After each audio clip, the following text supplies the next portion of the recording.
अस्सलाम वालेकुम वरहमतुल्लाहि वबरकातुहू। आज हम बात करेंगे एक ऐसे ज़िक्र, एक ऐसे वजीफ़े के बारे में जिसके हैरत अंगेज़ 6 फ़वाइद हैं। नंबर 1 पे वो वजीफ़ा, वो ज़िक्र अल्लाह की जन्नत के ख़ज़ानों में से ख़ज़ाना है। नंबर 2 जन्नत के दरवाज़ों में से एक दरवाज़ा है। नंबर 3 वो जन्नत के दरख्तों में दरख्त है। नंबर 4 99 बीमारियों से शिफा का ज़रिया है। और नंबर 5 अल्लाह ताला जो रिज़्क़ अता करते हैं उसकी फरावानी, अगर कोई चाहता है कि मुझे रिज़्क़ ज़्यादा मिले, माल दौलत कसरत से मिले, तो इसका कसरत से ज़िक्र करने की वजह से अल्लाह रिज़्क़ के अंदर फरावानी अता करता है। और नंबर 6 जो अल्लाह ने नेमत अता की है, चाहे वो सेहत की सूरत में है, चाहे माल दौलत की सूरत में है, चाहे अच्छे घर अच्छी सवारी की सूरत में है, अगर बंदा चाहता है कि ये नेमत मेरे पास हमेशा कायम रहे, हमेशा रहे, तो ये ज़िक्र कसरत से करने से अल्लाह ताला वो नेमत इस बंदे के नसीब में हमेशा के लिए कर देते हैं। आइए सबसे पहले इसका तर्जुमा देखते हैं कि माना क्या बनता है। वो ज़िक्र है क्या? ला हौला वला कुव्वता इल्ला बिल्लाह। ला हौला नहीं है कोई नेकी करने की ताकत, वला कुव्वता और नहीं है कोई बुराई से बचने की ताकत, इल्ला बिल्लाह मगर अल्लाह ताला की ताकत, अल्लाह ताला की कुव्वत के सिवा। तो आइए सबसे पहले ये जन्नत के ख़ज़ानों में से एक ख़ज़ाना है, तो हम इसको हदीस मुबारका में देखते हैं। हज़रत अबू मूसा अशअरी रज़ी अल्लाहु तआला अन्हु फरमाते हैं कि नबी करीम सल्लल्लाहु अलैहि वसल्लम मेरे पास तशरीफ़ लाए और फरमाया, इस वक़्त मैं अपने दिल के अंदर ला हौला वला कुव्वता इल्ला बिल्लाह पढ़ रहा था।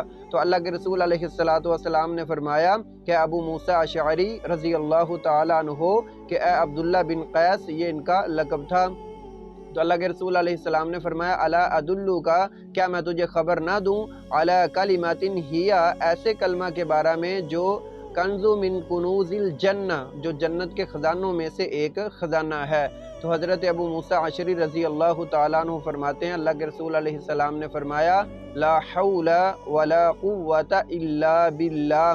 इस कलमे को जो कसरत से पढ़ता है, अल्लाह ताला उस बंदे को जन्नत के ख़ज़ानों में ख़ज़ाना अता करते हैं। ये जन्नत के ख़ज़ानों में से एक ख़ज़ाना है। नंबर 2 जन्नत का दरवाज़ा। तो इसके बारे में हज़रत साद बिन उबादा रज़ी अल्लाहु तआला अन्हु, उन्होंने अपने बेटे को, जिनका नाम कैस बिन साद है, उनको अल्लाह के रसूल अलैहिस्सलातु वस्सलाम की खिदमत के लिए छोड़ा था। तो अल्लाह के रसूल अलैहिस्सलातु वस्सलाम की ये खिदमत करते फरमाते हैं कि मैंने 2 रकत नमाज पढ़ी, मैं लेटने लगा तो अल्लाह के रसूल अलैहिस्सलाम मेरे पास से गुज़रे। तो अल्लाह के रसूल अलैहिस्सलाम ने फरमाया कि अला अदुल्लुका अला बाबी मिन अबवाबिल जन्ना, क्या मैं तुझे एक ऐसे दरवाज़े के बारे में ना बताऊं जो दरवाज़ा जन्नत के दरवाज़ों में से एक दरवाज़ा है। तो हज़रत कैस बिन साद रज़ी अल्लाहु ताला अन्हु फरमाते हैं, मैंने अल्लाह के रसूल अलैहिस्सलाम को कहा, कुल्तु, मैंने कहा, बला, क्यों नहीं अल्लाह के रसूल अलैहिस्सलाम। तो अल्लाह के रसूल अलैहिस्सलाम ने क़ाला फरमाया, ला हौला वला कुव्वता इल्ला बिल्लाह, ये जन्नत का दरवाज़ा है। तो इसकी इतनी फजीलत है और पढ़ने की ताकीद भी है। इसी तरह नंबर 3 पे ये जन्नत के दरख्तों में से जन्नत का दरख्त है। हज़रत अबू अय्यूब अंसारी रज़ी अल्लाहु तआला अन्हु फरमाते हैं कि जब अल्लाह के रसूल अलैहिस्सलातु वस्सलाम मेराज पे गए, हज़रत इब्राहीम अलैहिस्सलातु वस्सलाम के साथ जब इनकी मुलाकात हुई, तो हज़रत इब्राहीम अलैहिस्सलाम ने हज़रत जिब्राईल अलैहिस्सलाम से पूछा कि ये आपके साथ कौन हैं। तो हज़रत जिब्राईल अलैहिस्सलाम ने फरमाया कि ये मेरे साथ मुहम्मद सल्लल्लाहु अलैहि वसल्लम हैं। तो फिर हज़रत इब्राहीम अलैहिस्सलाम ने फरमाया कि ये मेरी तरफ से अपनी उम्मत को पैगाम देना कि जन्नत की मिट्टी बड़ी ज़रख़ेज़ है कि इसके दरख्तों का इंतज़ाम करें। तो अल्लाह के रसूल अलैहिस्सलाम ने फरमाया कि जन्नत के दरख्त क्या हैं। तो हज़रत इब्राहीम अलैहिस्सलाम ने फरमाया, ला हौला वला कुव्वता इल्ला बिल्लाह, ये जन्नत के दरख्तों में से दरख्त है।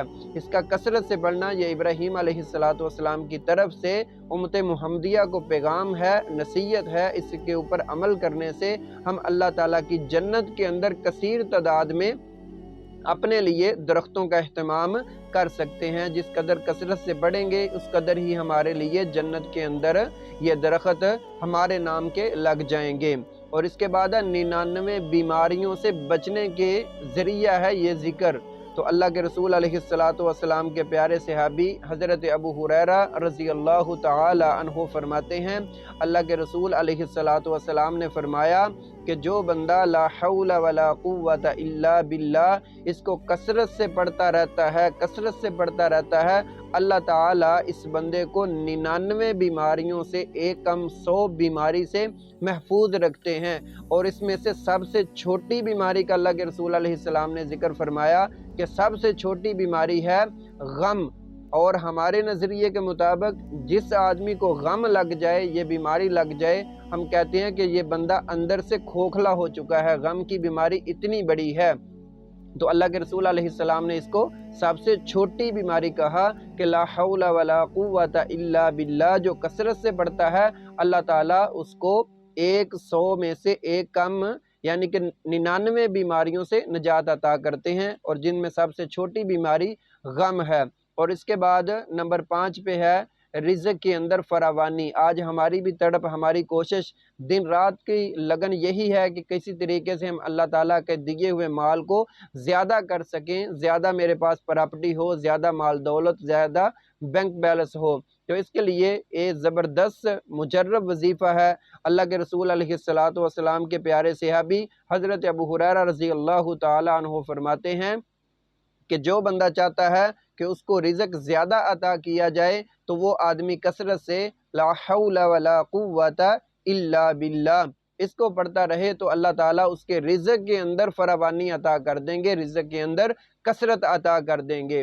اور نمبر 6، اللہ تعالیٰ نے اگر صحت بھی عطا کر دی، اللہ تعالیٰ اس بندے کو مال دولت بھی عطا کر دیا، اللہ تعالیٰ نے اس بندے کو جنت کا خزانہ بھی عطا کیا، جنت کا دروازہ بھی عطا کیا، تو اللہ تعالیٰ نے جنت کے اندر درخت کا اہتمام بھی کر دیا، تو اب ایک امید رہ جاتی ہے کہ ان تمام نعمتوں کو ہمیشہ ہم قائم رکھ سکیں، کہ ہمیشہ ہمارے پاس یہ نعمت رہے۔ تو اس کے لیے بھی اللہ کے رسول علیہ السلام کے پیارے صحابی حضرت عقبہ بن عامر رضی اللہ تعالی عنہ فرماتے ہیں، اللہ کے رسول علیہ السلام نے فرمایا کہ جو بندہ چاہتا ہے اس کو جو نعمت مل گئی ہے وہ چاہتا ہے کہ ہمیشہ یہ نعمت میرے پاس رہے، تو اللہ کے رسول علیہ السلام نے فرمایا کہ اس کو چاہیے کہ وہ ہمیشہ کثرت سے لا حول ولا قوت الا باللہ پڑھتا رہے، تو انشاءاللہ اس کے پاس وہ نعمت ہمیشہ برقرار رہے گی۔ تو اتنی فضیلت والا یہ ایک چھوٹا سا جملہ جس کا معنی لا حول نہیں ہے کوئی نیکی کرنے کی طاقت، ولا قوت اور نہیں ہے کوئی برائی سے بچنے کی طاقت، الا باللہ مگر اللہ تعالیٰ کی مدد، اللہ تعالیٰ کی نصرت کے سوا کوئی چارہ کار نہیں ہے۔ تو ہمیں اپنی زندگی کا معمول بنانا چاہیے، اللہ تعالیٰ ہمیں کثرت سے پڑھنے کی توفیق عطا فرمائے، اور جو یہ تمام تر فضائل ہیں ان کو حاصل کرنے کی توفیق عطا فرمائے۔ والسلام علیکم ورحمۃ اللہ وبرکاتہ۔